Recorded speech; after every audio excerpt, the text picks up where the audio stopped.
Hey guys, we learned Carnot engine. Carnot engine means reversible engine. It's ideal engine that gives you the highest efficiency possible. So today we're going to look at an example. So this is the question 4 directly from your slide. So the question is 0.5 kilogram air undergoes a Carnot cycle. So Carnot cycle with an efficiency of 0.5. Initial pressure 700, initial volume 0.12. So we know this because it's talking about efficiency. So we know it's a Carnot cycle. You already learned from your class. Your Carnot cycle looks like this. So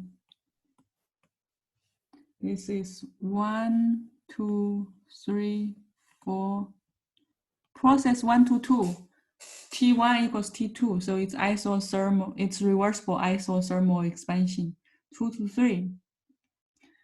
It's reversible adiabatic expansion. 3 to 4, it's reversible isothermal compression. 4 to 1, it's reversible adiabatic compression. So here we are going to find, you are asking to find, it's also tell you like a heat transfer of 40 kilojoules during the thermal expansion. Thermal expansion is process 1 to 2, so that means you have 40 kilojoules going in to this process. Heat transfer, QH. So you are asking to find the two reservoir temperature. So you are asking for TH and TL and the amount of heat and work for all four processes. So we are going to first look at the temperature. So you are giving 0.5 gram, 0.5 kilogram of air.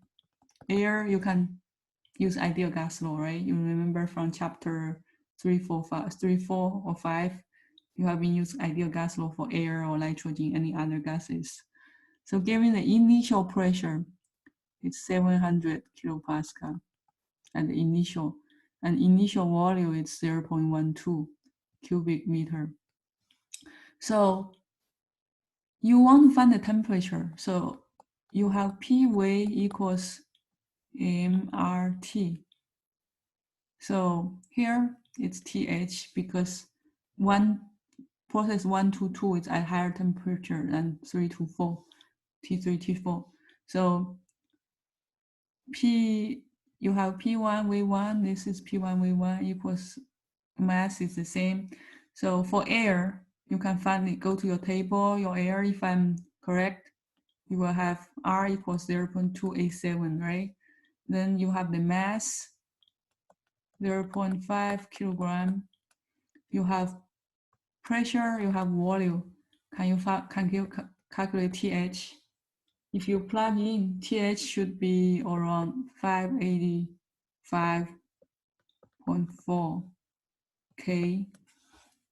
Okay, so we find TH. Can we find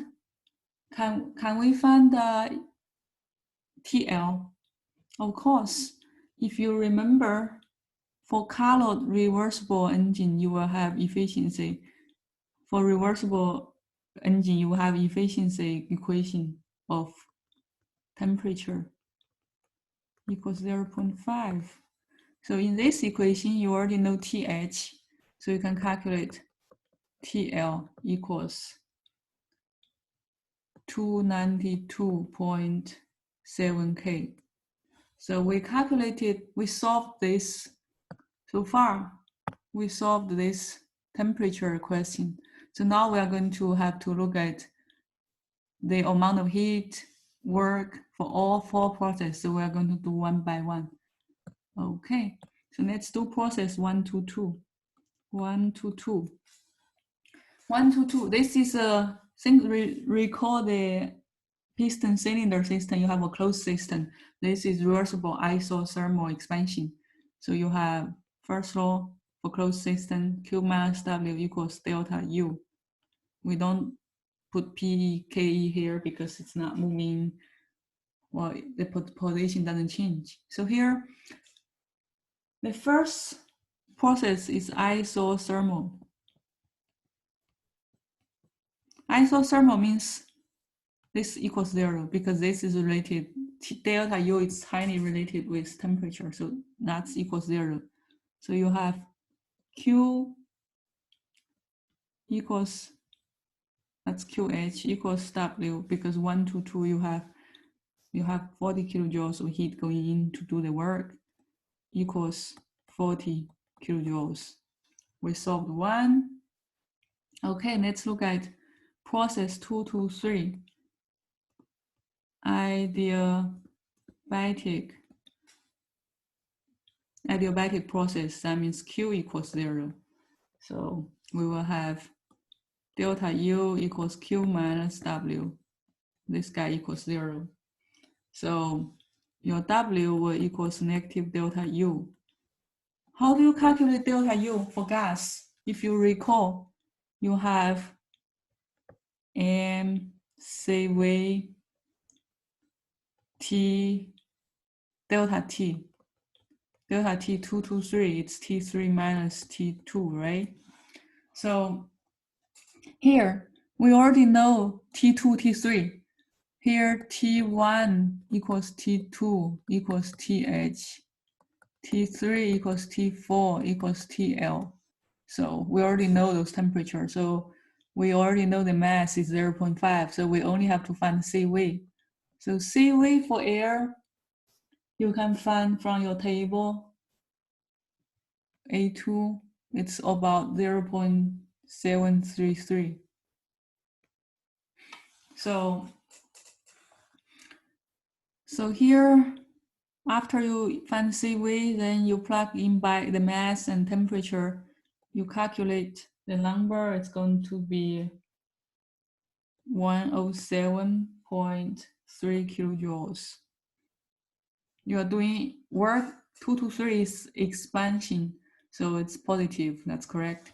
So here, why this guy is, this is a lactive sign, T3 is less than T2, it's also lactive, so 2 lactive give you positive.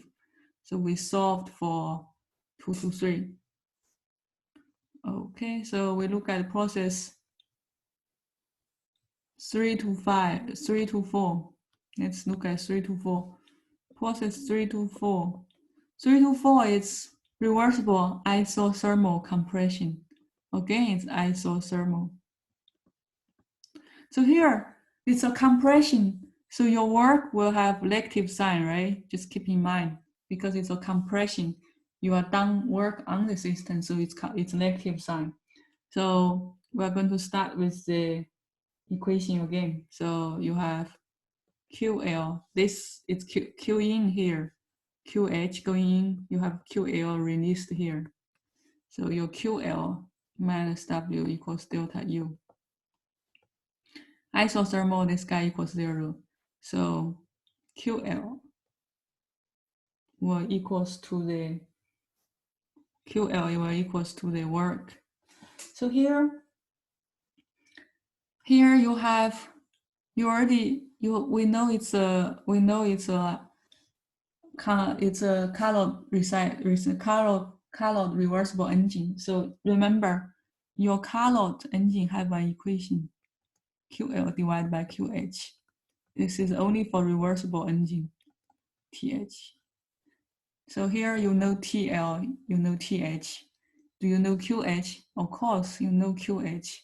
So you can calculate your QL here, will be equals to, from this equation, bring everything, you can get your QL equals 20 kilojoules. QL equals 20 kilojoules. So here, in quantity, your work will also equals 20 kilojoules. But if you think about work, this time it's like it's a compression work done on the system. So work has to be lactive. So you add lactive sign here. Only quantity they are equal, but work has to have a lactive sign because you are doing compression work. So if we take a look 4 to 1. Process 4 to 1 is reversible adiabatic compression again. So return to the original 4 to 1 is adiabatic compression. So you have Q minus W equals delta U. This guy equals 0. So your work again equals mCV delta T. Delta T this time is T1 minus T4 because you are from process 4 to 1. T1 equals TH. T4 equals TL. You already know this too. And you know CV, you know mass.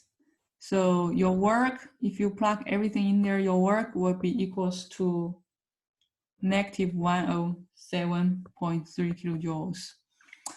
So this is how we solve work and heat for each process. So now we can do a little bit, like a confirmation to see if we were wrong.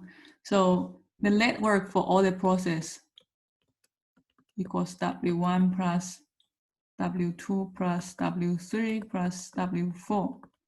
So from each process, so W1 is 40 plus W2, what's W2? It's 107.3. W3 is negative 20, and W4 is negative 107.3. So cancel. So your net work is 20 kilojoules. So basically this heat engine produces work of 20 kilojoules. And as a check, we can say if the efficiency equals to 0.5. Efficiency for heat engine, all heat engine is Q divided by heat input. So it's 20, your net work produced, input of heat here, 40. So you have 0.5. This is exactly equals to the given statement in the problem. So that's for this question.